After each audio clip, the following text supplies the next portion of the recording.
अस्सलाम वालेकुम, मैं हूं शाहजेब खानजादा। काबुल पर तालिबान के कब्जे को 2 दिन हो गए हैं और आज 2 दिन बाद तालिबान का तफसीली मौक़िफ़ सामने आ गया है। अब से कुछ देर पहले अफगानिस्तान में तालिबान के तर्जुमान ज़बीहुल्लाह मुजाहिद ने पहली बार प्रेस कॉन्फ्रेंस की और बड़े बड़े दावे किए हैं। तालिबान तर्जुमान ज़बीहुल्लाह मुजाहिद ने कहा कि हमने 20 साल जिद्दोजहद की, अब अफगानिस्तान को बड़े चैलेंजेस का सामना है। आज़ादी हमारा हक है जो हमने हासिल कर ली है। हम यकीन दिलाते हैं कि किसी से कोई तसादुम नहीं होगा। तमाम सिफारत खानों और इमदादी एजेंसियों को मुकम्मल तहफ़्फ़ुज़ का यकीन दिलाते हैं। किसी से कोई इंतकाम नहीं लिया जाएगा। साबिक़ हुकूमत इतनी नाअहल थी कि उनकी सिक्योरिटी फोर्सेस कुछ ना कर सकीं। ज़बीहुल्लाह मुजाहिद ने मज़ीद कहा कि आज़ादी के बाद किसी के खिलाफ दुश्मनी पर मुबनी पॉलिसी नहीं रखते। तमाम मुखालिफिन को आम मुआफ़ी दे दी है। अफ़गान सरजमीन किसी के खिलाफ इस्तेमाल नहीं होगी। अलकायदा या किसी गैर मुल्की जंगजू को अफ़गान सरजमीन इस्तेमाल करने की इजाज़त नहीं देंगे। गैर मुल्की जंगजुओं के लिए अफगानिस्तान में कोई जगह नहीं। ज़बीहुल्लाह मुजाहिद ने कहा कि सियासी निज़ाम बनेगा। इस हवाले से तालिबान कायदीन के दरमियान मुशावरत जारी है। बहुत जल्द अफगान कौम को काबिल कबूल सियासी क़यादत देंगे। ज़बीहुल्लाह मुजाहिद ने मज़ीद कहा कि काबुल के तमाम शहरी मुतमईन रहें, वो महफूज रहेंगे। काबुल में गैर मुल्की सिफारत खानों को तहफ़्फ़ुज़ देना तरजीहात में शामिल है। ज़बीहुल्लाह मुजाहिद ने दावा किया कि काबुल में तालिबान की मुदाखलत बाज़ शरपसंदों की बदअमनी की वजह से हुई। साबिक़ सिक्योरिटी फोर्सेज और पुलिस काबुल शहर को गैर महफूज छोड़कर चले गए थे। अमरीका समेत तमाम ममालिक को यकीन दिलाते हैं कि अफ़गान सरजमीन किसी के खिलाफ इस्तेमाल नहीं होगी। बैनुल-अक़वामी उसूलों के मुताबिक दुनिया को ताल्लुकात इस्तेमाल करने की पेशकश करते हैं। मुज़ाकरात के बाद जल्द ही मुत्तफ़िक़ा तौर पर इस्लामी हुकूमत के क़याम का ऐलान करेंगे। हम यकीन दिलाते हैं कि तालिबान अफ़गानिस्तान में पुरअमन रहेंगे। ज़बीहुल्लाह मुजाहिद ने मज़ीद कहा कि सरबराह अफ़गान तालिबान के हुक्म पर सबको माफ़ कर दिया है। करप्ट हुक्मरान वक्त से पहले भागे। ख़वातीन को वो तमाम हुकूक दिए जाएंगे जो दीन ने दिए हैं। इस्लामी उसूलों के मुताबिक ख़वातीन को काम करने की इजाज़त होगी। तमाम अफ़गानों के मजहबी अक़ायद और रूहानी इक़दार का एहतराम करेंगे। हमने हर उस शख्स को माफ़ किया जो हमारे खिलाफ खड़ा था। हम अवाम की जानो माल की हिफाजत को यकीनी बनाएंगे। तालिबान के तर्जुमान ने मज़ीद कहा कि अफ़गान सरजमीन किसी के खिलाफ दहशतगर्दी के लिए इस्तेमाल नहीं होने देंगे। दुनिया हमारे शरई क़वानीन का एहतराम करे। दुनिया अफ़गानिस्तान में सरमायाकारी करे। इसके लिए हालात साजगार हैं। अफ़गानिस्तान की तरक्की में दुनिया किरदार अदा करे। ज़बीहुल्लाह मुजाहिद ने मज़ीद कहा कि मीडिया आज़ाद है लेकिन क़वाइद व उसूल की पाबंदी करे। मीडिया गैर जानिबदार रहे। तनकीद को खुशामदीद कहेंगे। अमरीकी तर्जुमानों को दीगर मुखालिफिन की तरह मुआफ़ी का ऐलान करते हैं। किसी मुखालिफ से कोई तफ्तीश नहीं होगी। अमरीकी नेटो या UN अमले के साथ तर्जुमानी करने वालों को माफ़ किया है। काबुल में तालिबान किसी के घर में दाखिल ना हो, किसी से तफ्तीश ना करें। हमारा खून बहाने वाले साबिक़ फोर्सेस को भी माफ़ कर दिया है। तमाम मुखालिफिन के लिए आम मुआफ़ी है। तालिबान के तर्जुमान ने मज़ीद कहा कि हम किसी से ज़ाती दुश्मनी नहीं निकालेंगे। तवक्को करते हैं कि आलमी बिरादरी हमसे बराह रास्त बात करेगी। ज़बीहुल्लाह मुजाहिद ने मज़ीद कहा कि कौमी झंडे से मुताल्लिक़ कायदीन फैसला करेंगे। निज़ाम की तश्कील पर तेज़ी से काम जारी है। उन्होंने दावा किया कि तमाम सरहदें तालिबान के कंट्रोल में हैं। असलहा किसी और मुल्क स्मगल करना नामुमकिन है। अफ़गानिस्तान में अफीम समेत तमाम मोहल्लिक मंशियात का खात्मा करेंगे। इसके अलावा अब से कुछ देर पहले ये खबर सामने आई कि तालिबान के सीनियर रहनुमा मुल्ला अब्दुल गनी बिरादर कंधार पहुँच गए हैं और उन्हें अहम जिम्मेदारियाँ दिए जाने का इम्कान है। और तालिबान ज़रा ये दावा कर रहे हैं कि फौरी तौर पर अफ़गानिस्तान के हुकूमती मामलात कंधार से चलाने का भी इम्कान है। इसलिए तालिबान के अहम रहनुमाओं को कंधार पहुँचने की हिदायत कर दी गई है। अहम बात यह है कि रवानगी से पहले मुल्ला अब्दुल गनी बिरादर ने कतर के वज़ीर ख़ारजा से मुलाकात भी की। मुल्ला अब्दुल गनी बिरादर तालिबान के अहम रहनुमा हैं। उन्हें तालिबान का सियासी सरबराह भी कहा जाता है। उन्होंने ही 2020 में अमेरिका के साथ अमन मुआहदे पर दस्तखत किए थे। उनका ताल्लुक पोपल्स कबीले से है। साबिक़ अफ़गान सदर हामिद करज़ई का ताल्लुक भी इसी कबीले से है। तालिबान ज़राए के मुताबिक अफ़गान तालिबान के साबिक़ अमीर मुल्ला उमर और मुल्ला बरादर एक ही मदरसे में दर्स देते थे और दोनों ने मिलकर ही तालिबान तंजीम की बुनियाद रखी और फिर तालिबान के दौर में हिरात सूबे के गवर्नर और तालिबान की फ़ौज के सरबराह रहे। और अमरीकी हमले से पहले वो तालिबान के नायब वज़ीर दिफ़ा थे। इसके बाद जब अमरीका ने अफ़गानिस्तान पर हमला किया तो तालिबान ने उन्हें नेटो के खिलाफ जंग का सरबराह बना दिया था। दीगर तालिबान रहनुमाओं की तरह मुल्ला बरादर पर भी अक़वाम मुत्तहिदा ने पाबंदी आयद की थी। फिर फरवरी 2010 में मुल्ला अब्दुल गनी बरादर को पाकिस्तान से गिरफ्तार कर लिया गया और फिर उन्हें सितंबर 2018 में रिहा कर दिया गया। वो तकरीबन 8 साल तक पाकिस्तान में कैद में रहे। फिर रिहा होने के बाद अमरीका के साथ होने वाले मुज़ाकरात का हिस्सा बन गए और अब ये सूरत हाल है। दूसरी जानिब आज काबुल की सूरत हाल में थोड़ी बेहतरी नजर आई। काबुल एयरपोर्ट पर परवाजें बहाल हो गईं मगर अब भी खौफ व हिरास बरकरार है। तालिबान जंगजुओं ने पूरे शहर का कंट्रोल संभाला हुआ है और शहर के तमाम मामला तालिबान चला रहे हैं। BBC के नुमाइंदे के मुताबिक आज भी ज़्यादातर सड़कें खाली हैं। ट्रैफिक ना होने के बराबर है। लोग डरे हुए हैं और उन्हें लग रहा है कि हालात किसी भी वक्त बिगड़ सकते हैं। इसलिए ज़्यादातर शहरी घरों में ही बैठे हैं। सिर्फ किराने की दुकानें खुली हैं। कुछ लोग सामान खरीदने की गर्ज से वहाँ आ रहे हैं लेकिन बड़े शॉपिंग मॉल्स और दीगर बाजार अब भी बंद पड़े हैं। गुज़िश्ता 2 दिनों में डॉलर की कीमत काफ़ी बढ़ी है और क्योंकि अफगानिस्तान की मईशत दरामदात पर चलती है इसलिए हर चीज़ ही थोड़ी बहुत महंगी हो गई है। इसके अलावा बीबीसी ने सहाफ़ियों की आलमी तंजीम रिपोर्टर्स विदाउट बॉर्डर्स के हवाला देकर बताया है कि तालिबान ने उन्हें अफगानिस्तान में सहाफ़ियों को निशाना ना बनाने और ख़वातीन को मीडिया में काम करने की यकीन दहानी कराई है। तालिबान अपने बारे में दुनिया के मनफी तासुरात को ज़ायल करने की कोशिश कर रहे हैं। तालिबान की इंसानी हुकूक और ख़वातीन के हुकूक से मुतालिक अहम पॉलिसी सामने आ रही है, अहम दावे सामने आ रहे हैं, अहम माफ़ी का ऐलान किया गया है। ख़वातीन को पर्दे के साथ तालीम हासिल करने और काम करने की इजाज़त दी गई है। टीवी पर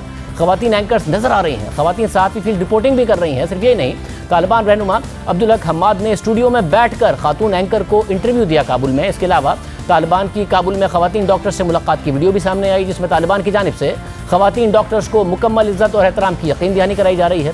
काबुल में अब भी बहुत से लोग ऐसे हैं जो अफगानिस्तान से निकलना चाहते हैं। कल इसी कोशिश में काबुल एयरपोर्ट पर 10 अफराद हलाक भी हुए। उड़ते तैयारे से 3 अफराद गिर के नीचे मारे गए। इसके अलावा उसकी वीडियो भी सामने आई। कल एक और तस्वीर भी सामने आई जिसमें नज़र आया कि एक कार्गो तैयारे के अंदर बड़ी तादाद में अफगान शहरी बैठे हुए हैं। इस तस्वीर के बारे में बीबीसी ने बताया कि इतवार को काबुल एयरपोर्ट से रवाना होने वाले अमरीकी C-17 तैयारे पर कई सौ अफगान शहरियों ने सवार होने की कोशिश की थी और उनमें से कई जहाज़ के अंदर घुसने में कामयाब हो गए थे। ये तैयारा तालिबान के काबुल में दाखिल होने से कुछ देर कबल ही उड़ा था। ताहम उन लोगों को बाहर निकालने के बजाय तैयारे के अमले ने उन्हें जहाज़ में जगह दी और इस तरह 640 अफराद, एक तैयारे में 640 अफराद अमरीकी एहलकारों समेत कतर पहुंचने में कामयाब हुए। किसी भी C-17 तैयारे की परवाज़ में सवार होने वालों की सबसे बड़ी तादाद है।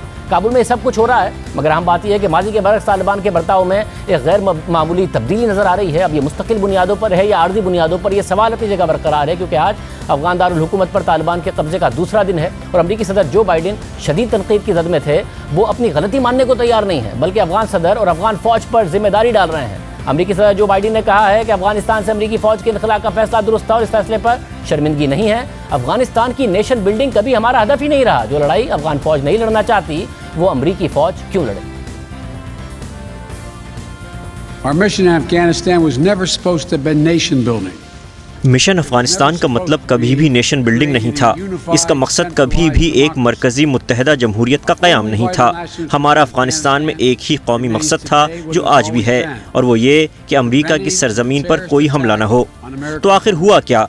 हुआ ये कि अफगानिस्तान के सियासी लीडर्स मैदान छोड़कर मुल्क से भाग गए। अफगान मिलिट्री बगैर लड़ाई की कोशिश किए ही तबाहाल हो गई और गुज़श्ता हफ्ते के इन वाक़यात ने इस बात को मज़ीद तक़वियत दी कि अमरीकी फ़ौज के इनखला का इस वक्त फ़ैसला एक दुरुस्त फ़ैसला है। अमरीकी फ़ौजी वो लड़ाई ना लड़ेंगे और ना उन्हें लड़नी चाहिए और ना अपनी जानें ऐसी लड़ाई में कुर्बान करनी चाहिए जो लड़ाई खुद अफगानी फ़ौजी अपने लिए लड़ने को तैयार नहीं हैं। अमरीकी फ़ौजी वो लड़ाई ना लड़ेंगे और ना उन्हें वो लड़ाई लड़नी चाहिए और ना अपनी जानें ऐसी लड़ाई में कुर्बान करनी चाहिए जो लड़ाई खुद अफगान फ़ौजी अपने लिए लड़ने को तैयार नहीं है। हमने 1000 अरब डॉलर से ज़ायद खर्च किए और अफगान फ़ौज को ट्रेनिंग और असलहा दिया और 3 लाख अफराद की फ़ौज खड़ी की।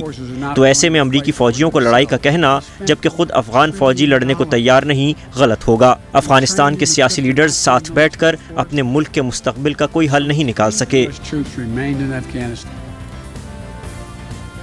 जो बाइडेन ने गुज़िश्ता रोज़ अफगानिस्तान के हवाले से बात करते हुए कहा कि अफगानिस्तान में हमारा मिशन कभी भी कौमी तामीर नहीं था, नेशन बिल्डिंग नहीं था। मगर बीबीसी के मुताबिक जो बाइडेन का बयान उनके अपने ही माजी के मौक़िफ़ के बरखिलाफ़ है। 2001 में तनाज़े के आगाज़ में जब जो बाइडेन अमरीकी सेनेटर थे उन्होंने अमरीकी फ़ौजी मुदाखलत का तवील मुद्दती मकसद का खाका पेश करते हुए कहा था कि हमारी उम्मीद है कि हम अफगानिस्तान में एक निस्बतन मुस्तहकम हुकूमत देखेंगे जो इस मुल्क की आइंदा तामीर नौ की बुनियाद बनेगी। इसके अलावा 2003 में उन्होंने कहा था कि कौम की तामीर का मुतबादिल इंतशार है, एक इंतशार जो खूनख्वार जंगजुओं, मंशियात फरोशों और दहशतगर्दों को पैदा करता है। यानी आज सदर बाइडेन जो सदर बनने के बाद बात कर रहे हैं, जो दावा कर रहे हैं कि अफगानिस्तान में नेशन बिल्डिंग अमेरिका का मकसद ही नहीं था, जबकि उनके अपने माजी के बयानात और अमेरिका की पॉलिसीज़ इसके बरक्स थी। इसके अलावा जो बाइडेन ने कहा कि अफगान फ़ौज कुछ अरसा भी लड़ने की कोशिश किए बगैर ढेर हो गई। इस हवाले से बीबीसी के मुताबिक ये सच है कि तनाज़े के आखिरी चंद हफ्तों में अफगान अफवाज की पसपाई ड्रामाई थी, ताहम उसे मुल्क से बैनुल-अक़वामी अफवाज की तेज़ी से बड़ी हद तक बेतरतीब रवानगी के तनाजुर में देखा जाना चाहिए।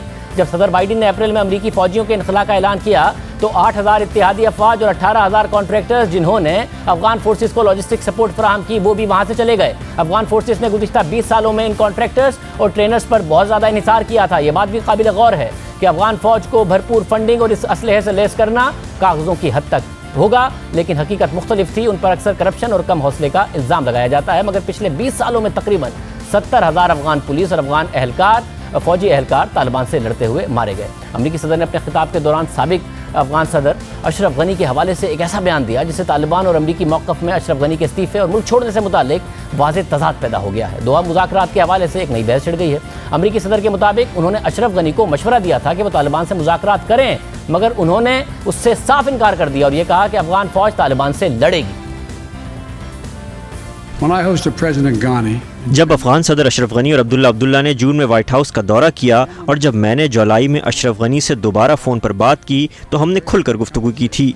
हमारी बात हुई थी कि कैसे अफगानिस्तान को अमरीकी फ़ौज के इनखला के बाद खाना जंगी से निमटने के लिए तैयार रहना चाहिए। हुकूमत से करप्शन का खात्मा करना चाहिए ताकि हुकूमत अफगान अवाम की सही मानों में खिदमत कर सके। हमने तफसील से बात की कि अफगानिस्तान के सियासी रहनुमाओं को सियासी तौर पर मुत्तहिद होना चाहिए, मगर अफगानिस्तान की लीडरशिप इनमें से कुछ भी करने में नाकाम हुई। मैंने उनसे ये भी कहा था कि तालिबान के साथ मुज़ाकरात करके सियासी सेटलमेंट करें, मगर मेरी इस नसीहत को उन्होंने दो टोक अल्फाज में रद्द कर दिया। अशरफ गनी ने इसरार किया कि अफगानिस्तान की फ़ौज लड़ेगी और जाहिर है वो गलत साबित हुए।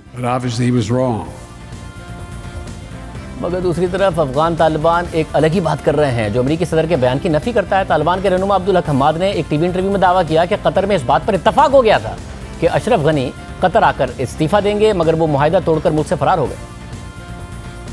अशरफ गनी इस पर बात हुई थी कि अशरफ गनी कतर जाएंगे इस्तीफा लेकर, जो इधर मंजूर होगा और फिर वो आएंगे, लेकिन वो अपने साथियों और 4 गाड़ियों में $60 मिलियन लेकर फरार हो गए और $40 मिलियन रह गए। अपने कौम के साथ क़यानत की है, ये हमेशा अफगानिस्तान की तारीख में याद रखा जाएगा। अशरफ गनी ने यह दावा किया था कि अमानुल्लाह खान की तरह मैं नहीं भागूंगा। वो अपनी सारी टीम के साथ भाग गए। यहाँ खाली असलहा और दफ्तर ही रह गया है। इसका हम क्या करें? अगर इत्तफाक हो गया था तो अमेरिका की मर्जी के बगैर नहीं हुआ होगा, जो इन सारे मुज़ाकरात का हिस्सा है, तो फिर अमरीकी सदर ये दावा कैसे कर रहे हैं? सब पर बात करेंगे। हमारे साथ आयशा तंजीम मौजूद हैं जो कि bureau chief voice of America हैं, इस वक्त काबुल में है, क्या सूरत हाल बदली है, उनसे बात करेंगे। सीनियर साफ़ी और तज़कियाकार सलीम साफ़ी साहब, सीनियर साफ़ी और तज़कियाकार ताहिर खान साहब, इसके अलावा माहिर अफ़गान उमूर समी यूसुफ जई साहब हमारे साथ मौजूद हैं। आप सबका बहुत शुक्रिया। मैं पहले अगर काबुल की सूरत हाल जानना चाहूँ, आयशा इस वक्त क्या सूरत हाल है? क्या पैनिक कम हुआ है? तालिबान ने कुछ ऐलानात भी किए हैं सहाफ़ियों के हवाले से, ख़वातीन के हवाले से, क्या उसके बाद कुछ पैनिक कम हुआ, कुछ सरगर्मियां बहाल हुई? देखिए, सूरत हाल में तब्दीली ये है कि फॉर एग्जांपल आज सुबह जो काबुल की सड़कें हैं उस पे हमें नज़र आया कि म्यूनिसिपैलिटी के जो काम करने वाले थे, जो सड़कें साफ़ करते हैं, झाड़ू देते हैं, वो सड़कों पे दोबारा नज़र आए 2 दिन के बाद। फिर उसके अलावा कुछ इलाकों में हमें ट्रैफिक पुलिस के लोग भी दोबारा नज़र आए। तो आहिस्ता आहिस्ता ये लग रहा है कि चीज़ें नॉर्मलाइज हो रही हैं। आज वो बहुत सारे रिपोर्टर्स, जिनमें हमारे अपने रिपोर्टर्स भी थे, जिन्हें हमें सख्ती से मना किया था कि घर से ना निकलें, 2-3 दिन के बाद आज उनमें से कुछ को पहली दफ़ा वो घर से निकले, तो उनको काम करने में कोई मसला नहीं हुआ, बल्कि तालिबान के इंटरव्यूज़ भी किए उनमें से कई ने। तो सूरत हाल ऑन द सरफेस नॉर्मलाइज हो रही है, लेकिन एक तो ये कहानी है कि सूरत हाल नॉर्मलाइज हो रही है, और इस कहानी का दूसरा हिस्सा ये है कि एक बड़ा हिस्सा काबुल के शहरियों का वो है जो जल्द अज जल्द शहर छोड़ना चाहता है। एयरपोर्ट के इर्द गिर्द के हालात ख़राब, अभी तक बहुत ख़राब हैं। एयरपोर्ट में दाखिला तकरीबन नामुमकिन है। हज़ारों लोग इसके इर्द गिर्द मौजूद हैं, सुबह दोपहर शाम रात वहाँ पे कैंप करते हैं तकरीबन। और ये कि उसके अलावा भी लोग रास्ते ढूंढ रहे हैं कि वो किस तरह अफगानिस्तान से निकलें, क्योंकि अगरचे सूरत हाल फ़िलहाल नॉर्मल है, हालात सड़कों पर अभी नॉर्मल हैं, लेकिन चूँकि अब इतने लोग शहर में मौजूद हैं जिनके पास हथियार हैं, मतलब सड़कों पे AK-47 लेके तालिबान घूम रहे हैं, तो किसी को नहीं पता कि ये सारे तालिबान जो हैं ये किसी एक ही ग्रुप से ताल्लुक़ रखते हैं, क्या इनके अंदर कोई मुख्तलिफ ग्रुप्स हैं, और क्या ये डिसिप्लिन जो इनका है ये कायम रहेगा या नहीं।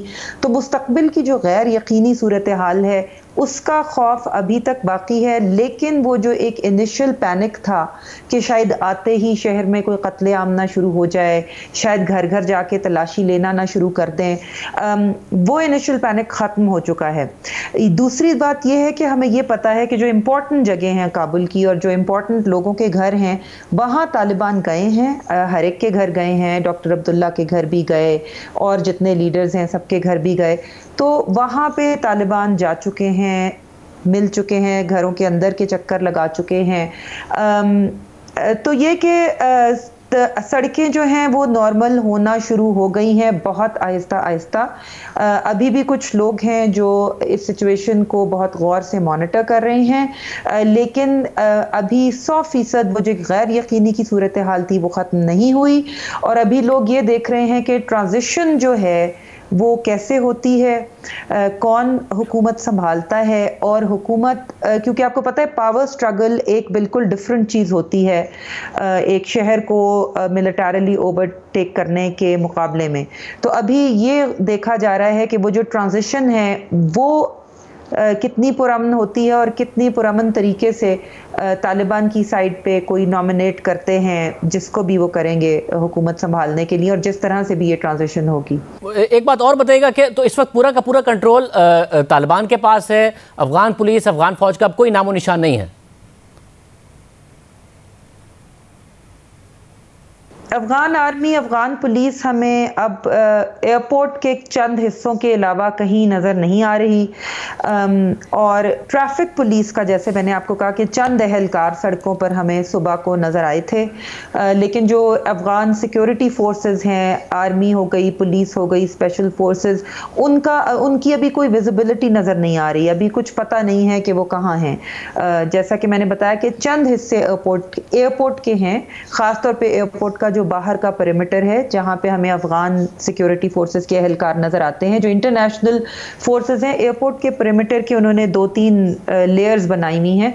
तो सबसे बाहर की लेयर पे अभी भी अफगान हैं, और उसके बाद जो उसके अंदर की लेयर है उसमें इंटरनेशनल फोर्सेस हैं। एक तरफ तुर्की की अफवाज हैं, दूसरी साइड पे अमरीकी हैं, लेकिन इसके अलावा शहर में सिक्योरिटी फोर्सेस की प्रेजेंस ऑलमोस्ट इनविजिबल, मतलब बिल्कुल नहीं नजर आ रही। मुझे ताहिर खान साहब, ज़ाहिर है रोज़ाना सूरत हाल बदल रही है। कल भी आपसे इस मामले पर साफ़ी साहब से तफसीली बात हो रही थी, सईद यूसुफ़ साहब भी हमारे साथ मौजूद हैं। अब ऐसा लग रहा है कि तालिबान ने अपना पॉलिसी स्टेटमेंट भी दिया। आपको लगता है कि जो दावे तालिबान की तरफ से किए जा रहे हैं टॉप टू बॉटम, वो उस पर अमल दरामद भी करने में कामयाब हो जाएंगे? जो ख़वातीन के हवाले से वो बात कर रहे हैं, दीगर ममालिक के साथ ताल्लुकात के हवाले से जो वो बात कर रहे हैं, ख़वातीन के हुकूक भी होंगे, इंसानी हुकूक भी होंगे, आम माफ़ी भी होगी, सब पर अमल दरामद भी होगा, और टॉप टू बॉटम इसको एक्सेप्ट भी कर लेंगे तालिबान की क़यादत? बहुत शुक्रिया आपका। बिल्कुल आपका सवाल बिल्कुल ज़बरदस्त है, और उसमें एक चीज़ की तरफ जो मैंने इशारा करना है, ये जो शराइत लगाए जाते हैं कि जिस तरह मीडिया के उन्होंने 3 एक उसूल दिए हैं कि वो इस्लामी अक़दार के उसमें होंगे और फिर वहाँ पे कौमी मफादात के ख़िलाफ़ नहीं होंगे, फ़लाँ ये वो तावीलात है। फिर ख़वातीन के हवाले से भी ये शराइत रखते हैं। मेरे ख़्याल में ये वाले बयानात दीगर ममालिक में भी कभी कभी होते हैं, और उसका मतलब लोगों को सामने और उसका माना लोगों को समझ में आ जाता है। तो लिहाजा तालिबान ने ये जो बयानात दिए हैं इसमें शकूक ज़रूर पैदा होंगे कि अब देखा जाएगा कि आने वाले दिनों में क्या होता है। क्योंकि आज भी सोशल मीडिया पे एक बहुत तस्वीर वायरल हुई काबुल से कि एक गाड़ी चोर को उसी वीडियो के मुताबिक उसका ये मुंह काला करके, चेहरा काला करके उनको वहां पर किसी गाड़ी के ऊपर बिठा। तो ये चीज़ें जो है ना, इसका मेरे ख्याल में लोग इसको नहीं लेंगे, खासकर इब्तिदाई दिनों में। तो अब देखा जाएगा, क्योंकि हर चीज़ के साथ अगर आप शर्त लगाते हैं कि मीडिया आज़ाद होगी लेकिन 3 चीज़ें, ख़वातीन को आज़ादी होगी लेकिन, तो जब आप लेकिन वाली बात करेंगे तो ये फिर वो जो आप बात कर रहे हैं उसके बारे में लोगों के जहन में शकूक होंगे। मेरे ख्याल में तालिबान के लिए लोगों के जो दिल और वो जीतने हैं वो अभी मेरे ख्याल में फिर सफ़र शायद बहुत तवील हो। लिहाजा इम्तिहान है तालिबान का कि अगर आगाज़ में वो ऐसे इक़दाम उठाएं जिससे लोगों का इत्मीनान बहाल हो। अगर ये वाले काम करेंगे तो मुमकिन है कि जिस तरह आयशा बीबी ने ठीक कहा कि वो काबुल में मौजूद भी है, वहाँ देखती भी है। आज भी अगर हालात नॉर्मल हुए तो सिर्फ सफाई वाले आयशा ने जिक्र की कि वो लोग आए हैं, तो मेरे ख्याल में वो बिल्कुल नॉर्मल अभी लाइफ नहीं है। हालांकि तालिबान ने कह दिया कि उनका कंट्रोल काबुल पे हो गया है। तो बहरहाल अब देखा जाएगा, पहले बयान से उनकी पॉलिसी स्टेटमेंट तो आ गया है, लेकिन मेरा यकीन नहीं है कि उस पर कुछ ज़्यादा लोग यकीन करेंगे। साफ़ी साहब, आपको लगता है जो ऐलानात और जो दावे तालिबान कर रहे हैं उस पर अमल दरामद भी मुस्तकबिल में होगा? मीडिया को कह रहे हैं कि गैर जानिबदार हो तो तनकीद कर ले, या फिर वो गैर जानिबदारी वही होगी जो तनकीद ना करे, तारीफ़ करे और उन्हें बुरी ना लगे, और ख़वातीन के हुकूक के हवाले से भी शायद वो अमल दरामद नहीं कर पाएंगे, या फिर दावों को फेस वैल्यू पर लिया जा सकता है इस वक्त जो बड़े बड़े दावे हो रहे हैं? देखिए, जिस तरीके से कुछ डेवलपमेंट्स इस दौरान जब हुई और जिस तरीके से तालिबान ने फतूहात की, वो बड़ी सरप्राइजिंग थी। तो इसी तरह तालिबान का रवैया भी अब के बार फातेह बन जाने के बाद कुछ हवालों से बड़ा सरप्राइजिंग है। मसलन पिछली मरतबा जब उन्होंने काबुल पे कब्जा किया तो उन्होंने पहला काम ये किया था कि डॉक्टर नजीबुल्लाह को, जो बराह रास्त तालिबान से नहीं लड़े थे बल्कि उससे पहले मुजाहिदीन से लड़ते रहे, उनको अक़वाम मुत्तहिदा के दफ्तर से निकाल के फांसी दी और फिर उनकी लाश को चौक पर लटका दिया। अब के बार उन्होंने अपने बदतरीन मुखालिफिन को, मसलन आम माफी वो अमरुल्लाह साले के लिए भी थी, रशीद दोस्तम के लिए भी थी और अशरफ गनी के लिए भी थी, और चलो वो तो हाथ नहीं आए, लेकिन जो लोग हाथ आए थे कमांडर इस्माइल खान, उनको इज्जत और एहतराम के साथ घर भेज दिया गया। फिर ऐसे लोग जो सैकड़ों तालिबान को कत्ल करने में मुलविस थे, मसलन कंदाहार के गवर्नर हो गए, और इस तरह के लोगों को भी माफ किया तालिबान ने। तो एक ये बिल्कुल यानी उलट रविश है, मस्बत माजी की बरक्स। दूसरा, खवातीन को उन्होंने न सिर्फ ये कि काम करने की इजाजत दी बल्कि उसका अमली मुजाहरा भी किया। और तीसरा कि माजी की तरह अभी किसी से जबरन दाढ़ी रखवाने की या दाढ़ी न रखने की बुनियाद पे उन्होंने कोई किसी को के खिलाफ कोई इक़दाम नहीं किया। और फिर उससे बड़ी बात, जो बड़ी बुनियादी बात है कि अगरचे मुकम्मल कॉन्स्टिट्यूशनल सेटअप बनाने पे तो वो आमादा नहीं हो रहे हैं, लेकिन अपनी हुकूमत में मुखालिफिन को हिस्सेदार बनाने की वो बात पे अभी तक कायम है। तो ये तब्दीलियां तो हैं, लेकिन जिसकी तरफ ताहिर खान साहब ने इशारा किया कि एक तो ये जो एफ का लग जाता है, मसलन वो कहते हैं कि खवातीन काम करेंगी लेकिन शरीयत के दायरे के अंदर। अब इख्तिलाफ तो यह होता है कि हर किसी का शरीयत का अपना इंटरप्रिटेशन है। अब जब ये शरीयत की इंटरप्रिटेशन वो कर लेंगे तो फिर बात वाज़ेह हो जाएगी। तो ये इंटरप्रिटेशन अभी होना बाकी है। दूसरा, जब अब उनका बाकायदा निज़ाम बन जाएगा कि क्या उनके पॉलिटिकल फेसेस वो इख्तिदार में ड्राइविंग सीट पे आते हैं या उनके जो मिलिट्री या निज़ामी फेसेस है वो बहुत बुनियादी किरदार होगा उसका तालिबान के मुस्तकबिल की पॉलिसियों पे। और फिर ये है कि वो निज़ाम बन जाने के बाद वो जो सोच समझ की पॉलिसी अपना ले तो हम उसको तालिबान की पॉलिसी समझेंगे, क्योंकि कुछ लोग अब भी ये शक कर रहे हैं कि शायद अपनी गिरफ्त मजबूत करने के लिए और इंटरनेशनल कम्युनिटी से अपनी हुकूमत को तस्लीम करवाने के लिए इसको इब्तिदा में एक टैक्टिक्स के तौर पर इस्तेमाल किया जा रहा है। लेकिन आने वाला वक्त बताएगा कि तालिबान अपने वादों में कितने मुखलिस हैं और या ये कि इसको एक टैक्टिक के तौर पर इस्तेमाल किया गया। आप समी यूसुफज़ई साहब, मैं आपकी तरफ भी आऊँगा। आप बताइएगा, आपको लगता है कि तालिबान रहनुमा का स्टूडियो जाकर इंटरव्यू देना, खातून सहाफ़ी को इंटरव्यू देना, इसके अलावा ये जो ऐलानात हो रहे हैं ये आर्जी है कि दुनिया उन्हें कबूल कर ले? आपको लगता है मुस्तकिल बुनियादों पर इस पर अमल होगा, टॉप टू बॉटम इस पर अमल दरामद कराने में कामयाब होंगे?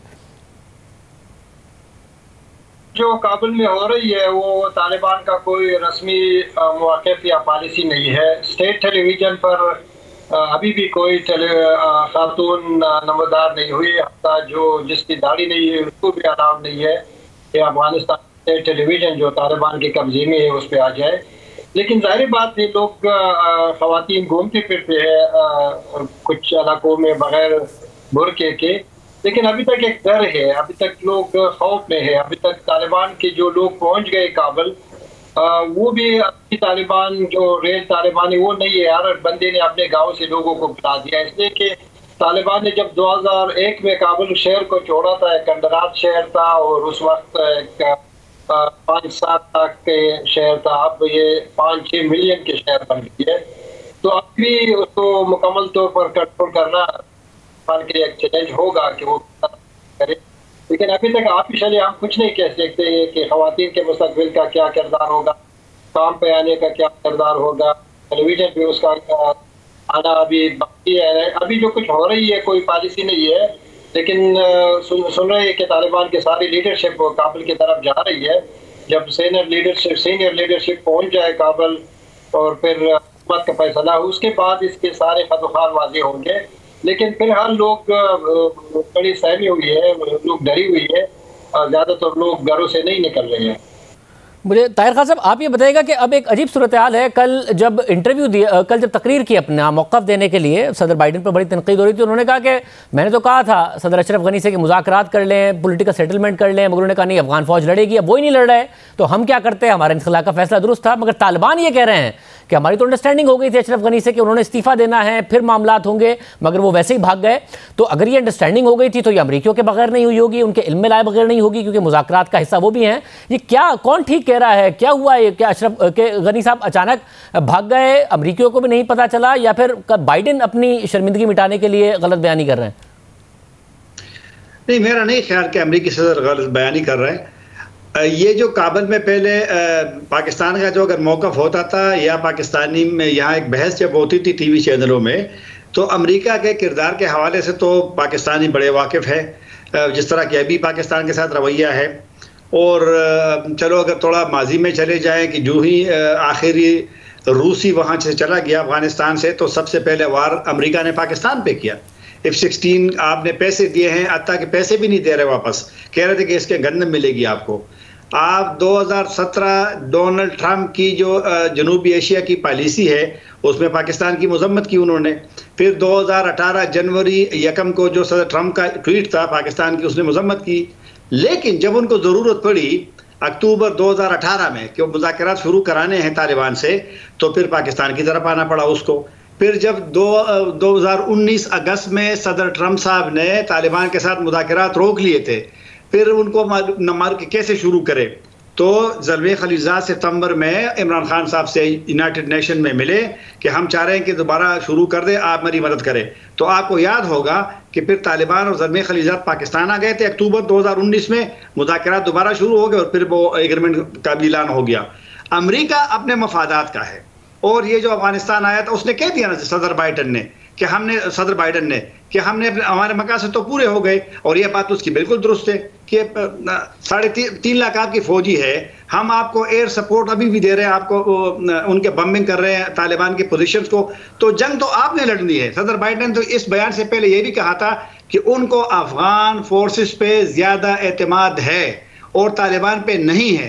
उनका तो यह ख्याल था कि वो लड़ेंगे, लेकिन जब वो नहीं लड़ सके तो फिर सदर बाइडन की बात तो दुरुस्त है कि अमेरिका ने तो नहीं लड़ना। उसने तो पहले भी कह दिया था कि अमेरिका अपनी एक नई नस्ल को वहां पर नहीं भेजेंगे अफगानिस्तान में। अब अफगानिस्तान में उनको, अब आज मैं देख रहा था मिल्ली टेलीविजन जो अफगानिस्तान की कौमी टेलीविजन है, उसके जो सरबराह थे जो चले गए अफगानिस्तान से, हमारे दोस्त भी है, BBC में हमारे कुलीग भी थे, तो उसने कहा कि आपने जो सदर बाइडन के बयान के नीचे कि आपने हमारे साथ गद्दारी की। भाई गद्दारी कैसी की है उन्होंने? ऐलान तो पहले हुआ था, बल्कि सदर जो बाइडन ने तो जो 1 मई को तमाम अफवाज ने निकलना था उन्होंने तो उसको डिले कर दिया। अभी भी अमरीकी फौजी मौजूद है, 31 अगस्त से सब ने जाना है, तो गद्दारी कैसे हो गई?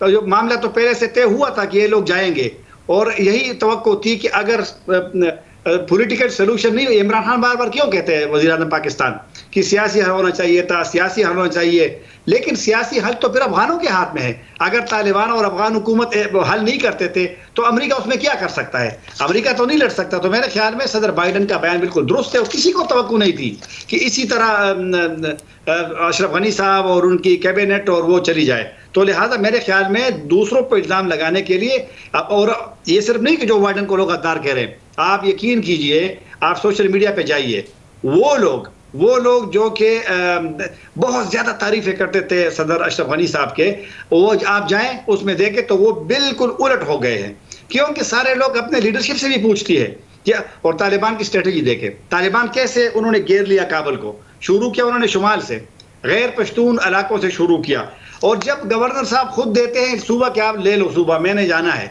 तो तालिबान क्या करेंगे? तालिबान ने तो जाना था आगे, तो तालिबान आगे जाते जाते फिर काबुल के करीब पहुंच गए। अभी आज कनाडा ने कहा कि हम उसको नहीं मानेंगे, तस्लीम नहीं करेंगे तालिबान को, क्योंकि तालिबान ने बजोर, तालिबान ने तो अगर वो ना चाहते तो जिस तरह भी ये डिस्टर्बेंस काबुल में थोड़ी सी हो गई है तो फिर मजीद हो जाती। तो मेरे ख्याल में ब्लेम अगर सदर बाइडन के बजाय लोग खुद अपने ऊपर ले तो ये शायद ज्यादा मुनासिब होगा। साफी साहब, आपको भी लगता है कि इतना बड़ा इंटेलिजेंस फेलियर हुआ कि अमेरिका को पता ही नहीं चला कि ये तो या तो तालिबान के साथ सदर अशरफ गनी की अंडरस्टैंडिंग हो गई है, जिसकी तालिबान के उन्होंने आखिर तक पासदारी नहीं की और भाग गए, हालांकि उन्हें हैंड ओवर करना था, अपना रेजिग्नेशन देना था। पता ही नहीं था अमेरिका को कि ये जो अफगान फौज है ये लड़ेगी नहीं, और ये बगैर अंडरस्टैंडिंग के अचानक अफगान फौज ने हथियार डाल दिए और अशरफ गनी भाग गए। इसमें पहली गलती जो लॉन्ग टर्म है वो तो अमेरिकियों की है।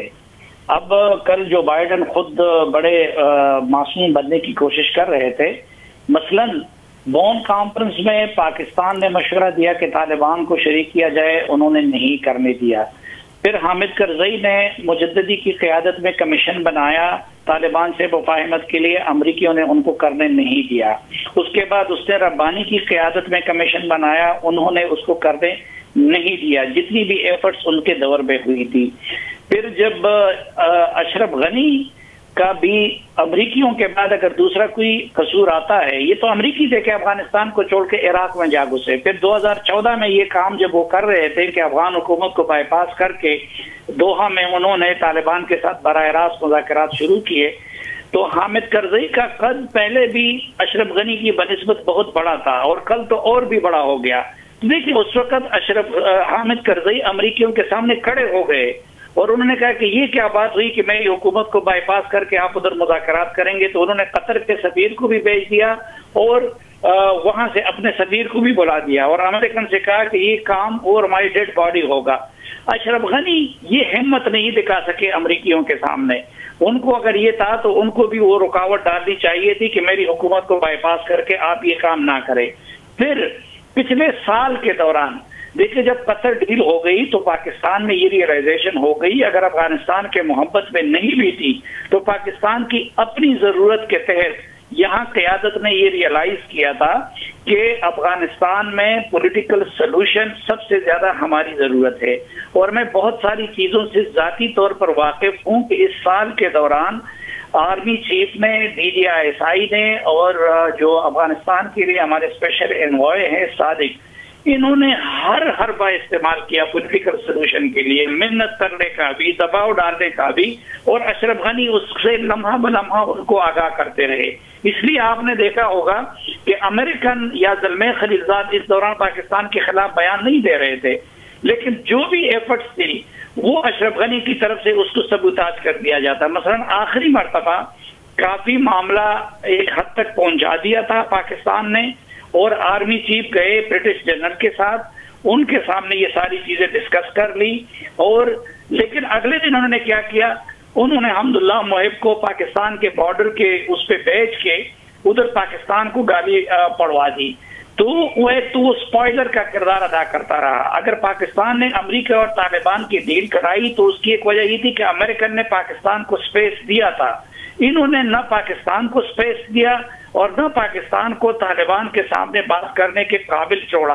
और फिर अपने लोगों के साथ उन्होंने ये धोखा किया कि आखिरी वक्त तक ये कहते रहे कि मैं लड़ूंगा, मैं मरूंगा, हालांकि वो अपनी फौज को नहीं लड़वा सके। यही फौज थी जो कि इससे पहले 2 साल ताहिर खान साहब बेहतर जानते हैं कि तालिबान से लड़ती रही और इस दौरान तालिबान एक भी सूबा लेने में कामयाब नहीं हुए, क्योंकि अमरीकी तो 2 साल से ऑपरेशनल पोजीशन में नहीं थे।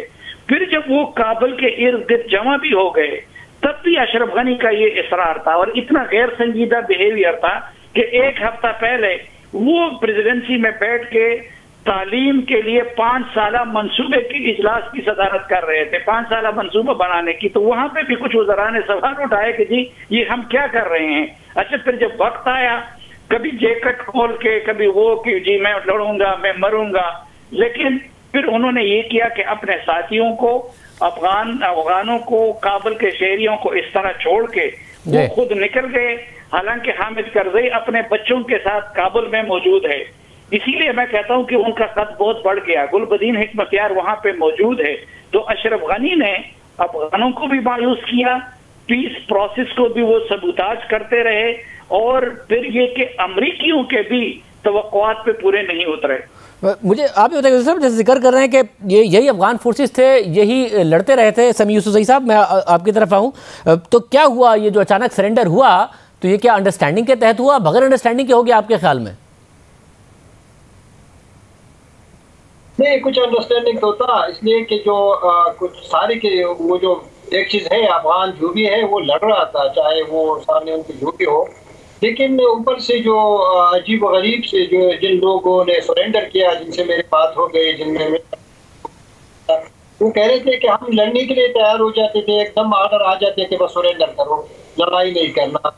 खून खराबा नहीं करना, तो हमारे पास कोई ऑप्शन नहीं थी। मेरे ख्याल में एक कंट्रोल और कमांड में शायद कुछ हद तक अमेरिका ने भी अपना एक चीज़ इस्तेमाल किया, जो उन्होंने मिलिट्री कमांड में छोड़े थे, वो अपनी तरफ से भी कुछ ऐसे आर्डर दे रहे थे जो अशरफ गनी जवान के सबब बने।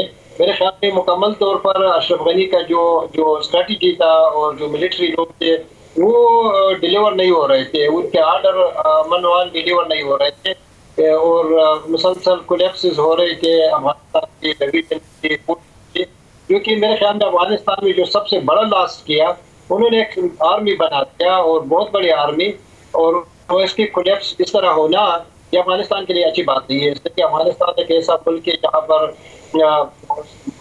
लोग भी बगावत कर सकते हैं, कुछ भी अपने कंट्रोल के लिए दावा कर सकते हैं, तो लड़ने के लिए तो एक फौज की जरूरी है, लेकिन एक बहुत बड़ी स्टेक्स अफगानिस्तान के हाथ से चली गई है। और फिर इस तरह इंटरनेशनल कम्युनिटी के इमदाद के साथ इतनी बड़ी फौज खड़ा करना शायद अफगानिस्तान के अपने के बस के बात नहीं है। आप तीनों का बहुत शुक्रिया। गुफ्तगू नाज़रीन आपने सुनी। अब पाकिस्तान के हवाले से अहम डेवलपमेंट ये है कि पहले ये बड़ा खदशा पैदा हो गया था कि पाकिस्तान को स्केपगोट ना किया जाए, पाकिस्तान के ऊपर सारी जिम्मेदारी ना डाल दी जाए। कोई पाकिस्तान को नहीं ब्लेम कर रहा है सारी की सारी सूरत हाल में। कल जो सदर बाइडन ने बात की उसमें जो अफगान सदर हैं और अफगान फ़ौज है उसके ऊपर जिम्मेदारी डाली। इसके अलावा खुद अमेरिका पर तनकीद हो रही है।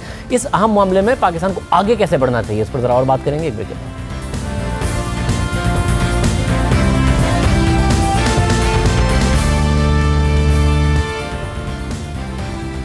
पाकिस्तान में अफगानिस्तान की सूरत हाल ज़ेर बहस है। कल कौमी सलामती कमेटी के इजलास में अफगानिस्तान की सूरत हाल पर गौर किया गया। आज काबीना की मीटिंग में के दौरान भी अफगानिस्तान के हवाले से पाकिस्तान की मुमकिन हिकमत अमली पर मुशावरत की गई। काबीना इजलास के बाद वफाकी वज़ीर इत्तलात फवाद चौधरी ने प्रेस कॉन्फ्रेंस में बताया कि पाकिस्तान अफगानिस्तान में तालिबान की मुमकिन हुकूमत के मामले पर तनहा कोई फैसला नहीं करेगा। अफगानिस्तान के हवाले से दोस्त ममालिक के साथ राब्ते में हैं, आलमी बरादरी के साथ मिलकर अफगानिस्तान के हवाले से कोई फैसला करेंगे। और आज वज़ीर आज़म ने भी अफगानिस्तान के सियासी रहनुमाओं से मुलाकात की है और इस मुलाकात के बाद जारी होने वाले एलामिया के मुताबिक वज़ीर आज़म ने कहा कि पाकिस्तान से ज़्यादा कोई मुल्क अफगानिस्तान में अमन व इस्तेहकाम का ख्वाहिशमंद नहीं है।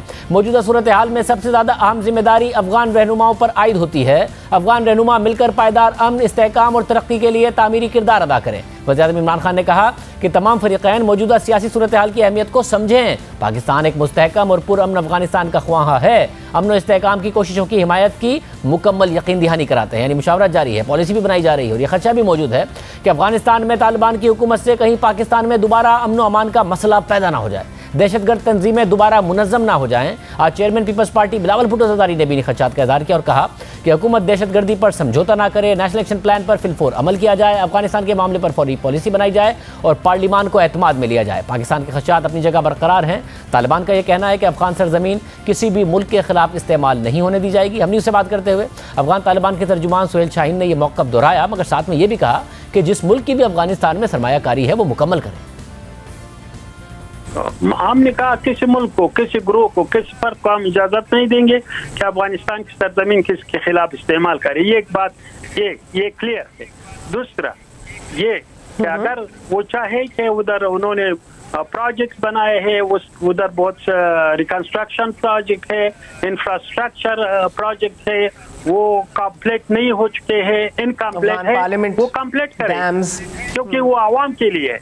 लेकिन अगर दूसरे के अफगानिस्तान के सरजमीन को अपने मकासद के लिए, अपने मिलिट्री मकासद के लिए, अपनी राइवलरीज के लिए इस्तेमाल करे, वो तो हमारी पॉलिसी किसको भी इजाजत नहीं देंगे। अगर उसके प्रोजेक्ट है अफगानिस्तान में इनकम्प्लीट प्रोजेक्ट है, वो जैसा डैम है या रोड है, तो वो कंप्लीट करे। सूरत हाल है। हमारे साथ मरिया लोधी साहिबा मौजूद हैं, साबिक सफ़ीर हैं। मरिया लोधी साहिबा बहुत शुक्रिया। मतलब सूरत हाल आप देख रही हैं पाकिस्तान में, ज़ाहिर है इस सूरत हाल को देखा भी जा रहा है। आप समझती हैं कि जो ख़तरा था कि पाकिस्तान को स्केपगोट ना कर दिया जाए, पाकिस्तान पर ना इल्ज़ाम शुरू हो, अमेरिका भी अफगान लीडरशिप पर इल्ज़ाम दे रहा है, अफगानिस्तान में भी अमेरिका पर तनकीद हो रही है, पाकिस्तान में बैनुल अक़वामी इस वक्त कम्युनिटी तनकीद नहीं कर रही है। पाकिस्तान को कैसे आगे की सूरत हाल देखनी चाहिए और क्या पॉलिसी होनी चाहिए? जब पाकिस्तान की पिछली हुकूमत पर यह इल्ज़ाम था कि वहाँ पर सरजमीन इस्तेमाल होती है, भारत की एजेंसियां भी इस्तेमाल करती है, पाकिस्तान कैसे आगे बढ़े? मेरा ख्याल है सबकी नजरें अब लगी हुई है कि काबुल में आया तालिबान जो है वो एक इंक्लूसिव यानी कि एक नुमाइंदा हुकूमत बना सकेंगे या नहीं।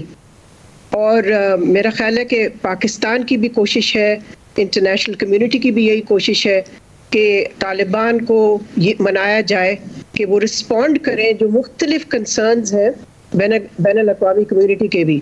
तो जहाँ तक इंक्लूसिव गवर्नमेंट का ताल्लुक है, मैं समझती हूँ कि इस वक्त मुज़ाकरात जारी हैं तालिबान और मुख्तलिफ लीडरान के दरमियान। मैं समझती हूँ कि उसमें पाकिस्तान को ज़रा पीछे रहना चाहिए, इसलिए कि देखें गवर्नमेंट फॉर्मेशन तो हमने हमेशा ये कहा है कि अफ़गान ओन्ड और अफ़गान लेड होनी चाहिए, तो ये काम तो उनका है। लेकिन जो इंटरनेशनल कंसर्न्स हैं, जो पाकिस्तान का भी कंसर्न है, वो कन्वे हो रहे हैं और उम्मीद है कि तालिबान जो है वो उन कंसर्न्स को रिस्पॉन्ड करेंगे। मिसाल के तौर पे पाकिस्तान ने भी कहा है, बैनुल अक़वामी कम्युनिटी ने भी कहा है कि तालिबान को चाहिए है कि वो ह्यूमन राइट्स को रिस्पेक्ट करें, कोई इस तरह की चीज़ ना करें जो कि लोग कहें कि देखें जी ये तो 1990s वाले तालिबान वापस आ गए। और मैं समझती हूँ कि ख्वातीन का रोल बहुत अहम है और उस पर भी हम देख रहे हैं कि कुछ वादे जो किए हैं तालिबान के लीडर्स ने, अब हमने देखना है कि उस पर अमल कितना होगा। इसलिए कि आपने देखा होगा कि एक खातून ब्रॉडकास्टर को इंटरव्यू दिया है अभी एक न्यूज़ चैनल पे, अफगान न्यूज़ चैनल पे एक तालिबान लीडर ने। तो मेरा ख्याल है ये सिग्नलिंग तो हो रही है तालिबान की तरफ से। अब देखना ये कि आगे क्या होता है। जब माजी में तालिबान की पहले हुकूमत आई थी तो हमने देखा था कि कुछ इशूज़ पे पाकिस्तान के ताल्लुकात उससे ख़राब होते नज़र आए थे। पाकिस्तान में कुछ जो दहशतगर्द मुलविस थे सेक्टेरियन वायलेंस में, उनकी हवालगी से तालिबान ने इनकार कर दिया था। फिर तालिबान की हुकूमत गई, एक नई अफगान हुकूमत आई, पाकिस्तान अमेरिका का इत्तेहादी था। हामिद करज़ई के मुशर्रफ के साथ, जनरल मुशर्रफ के साथ शुरू में ताल्लुकात ठीक थे, फिर बहुत ख़राब हो गए। फिर अशरफ गनी आए, बेहतर ताल्लुकात की उम्मीद थी, उनसे भी ख़राब हो गए। तालिबान की हुकूमत आई है, तो किस तरीके से पाकिस्तान को आगे बढ़ना चाहिए? ज़ाहिर भारत का एक अलग असर रसूख था पिछली हुकूमत पर, वो कह रहे हैं अगर सरमायाकारी है तो आगे बढ़ाई जाए। कैसे पाकिस्तान आगे बढ़े सारे मामले पर? मेरा ख्याल है ये ज़रूरी है कि हमारे ताल्लुकात अफगानिस्तान से बेहतर हो। जैसे कि आपको पता है हमारे ईस्टर्न फ्रंटियर पे हमारा एक हॉस्टाइल नेबर है, तो हम तो नहीं अफोर्ड कर सकते कि हर फ्रंट पे हमारा जो नेबर है या हमसाया है वो हॉस्टाइल हो या फ्रेंडली ना हो। लेकिन सबसे अहम चीज़ शाहजेब ये है कि अफगानिस्तान में अगर अमन आता है और देर पा अमन आता है, मैं समझती हूँ सबसे अहम चीज़ वो है, बिकॉज पाकिस्तान के मुफाद में वो होगा। अगर वहाँ अमन नहीं आता, फ़र्ज़ कीजिए कि वहाँ फिर से किसी किस्म के इख्तलाफात शुरू हो जाते हैं, तो जाहिर है वो पाकिस्तान के इंटरेस्ट में नहीं है। तो सबसे अहम चीज़ तो है पीस एंड सिक्योरिटी अफगानिस्तान में। दूसरी चीज़, जैसे कि आपको पता है कि अभी तक अफगानिस्तान में उनकी सरजमीन पे कुछ ऐसे ग्रुप्स हैं, कुछ मिलिटेंट ग्रुप्स हैं, टेररिस्ट ग्रुप्स हैं। अब ज़रूरी है ये कि वो उनके खिलाफ एक्शन ले और ये अश्योर करें पाकिस्तान को भी, इंटरनेशनल कम्युनिटी को भी। आपको पता है जो स्टेटमेंट आई है UN सिक्योरिटी काउंसिल की तरफ से कल, उसको आप कह सकते हैं this is the voice of the international community. उसमें भी उन्होंने इसी चीज़ पे जोर दिया है कि Afghanistan should not become a safe haven again for any terrorist और मिलिटेंट ग्रुप। तो मैं समझती हूँ कि ये जो इश्यूज़ हैं ये बहुत अहम होंगे, इसी से डिटर्मिन होगा कि हमारे ताल्लुकात जो है अफगानिस्तान से वो कितने स्मूथ और म्यूचुअली बेनिफिशियल होंगे। वैसे मुझे साथ में ये भी बताएगा कि अगर अभी इंटरनेशनल मीडिया में या मगरबी ममालिक पाकिस्तान की पर तनकीद नहीं हो रही है, कोई पाकिस्तान के साथ अग्रेसिव डिप्लोमेसी करनी चाहिए, आपके ख्याल में अब ये मामला आगे बढ़ेगा? यहाँ से पाकिस्तान को इसके बोर्ड नहीं किया जा रहा है, पाकिस्तान पर कोई ब्लेम नहीं होगा? जी देखिए, इक्की दुक्की जगह तो इस किस्म के इल्जामात आए हैं, तो मैं समझती हूँ कि हमें भी थोड़ी सी बर्दाश्त करनी चाहिए, इसलिए कि उसको हमें ज़्यादा फोकस नहीं करना चाहिए। जितना हम फोकस करेंगे उस पर हम ही खुद फिर इश्तिहार देना शुरू कर देंगे। लेकिन मैं नहीं समझती, आपका जो सवाल वजह है, मैं नहीं समझती कि इस किस्म की कोई चीज़ होगी जी कि सारा ब्लेम पाइल अप होगा पाकिस्तान पे। देखिए इस वक्त अमेरिका में जो डिबेट चल रही है, जब बहस चल रही है, वो फोकस्ड है सदर बाइडन पे, जिस पे कि फिर उन्होंने सफाई भी पेश की, आपको पता है कल अपनी स्पीच में। तो फोकस उनका ये है कि जी सदर बाइडन ने सही फैसला किया या हेस्टी फैसला किया। आपको पता है रिपब्लिकन्स जो है वो जाहिर है उनको अटैक कर रहे हैं, फॉर्मर सदर ट्रंप ने भी अटैक किया। सो मैं समझ रही हूँ वो बहस अगर चल रही है उसका हमसे कोई ताल्लुक नहीं है, और हमें कॉन्फिडेंटली अपनी पोजीशन को बयान करना चाहिए। और मैं समझती हूँ कि जो बहुत ज़रूरी चीज़ है वो ये है कि हमें लॉक स्टेप होना चाहिए विद इंटरनेशनल कम्युनिटी। सो हमें ना जल्दबाजी किसी चीज़ पे करनी चाहिए, ना पहल करनी चाहिए। इंटरनेशनल कम्युनिटी के साथ अगर हम चलेंगे तो मैं समझती हूँ कि हमारा रोल, इमेज वो पॉजिटिव ही रहेगा। बहुत शुक्रिया, इतना ही ला दीजिए। अल्लाह हाफ़िज़।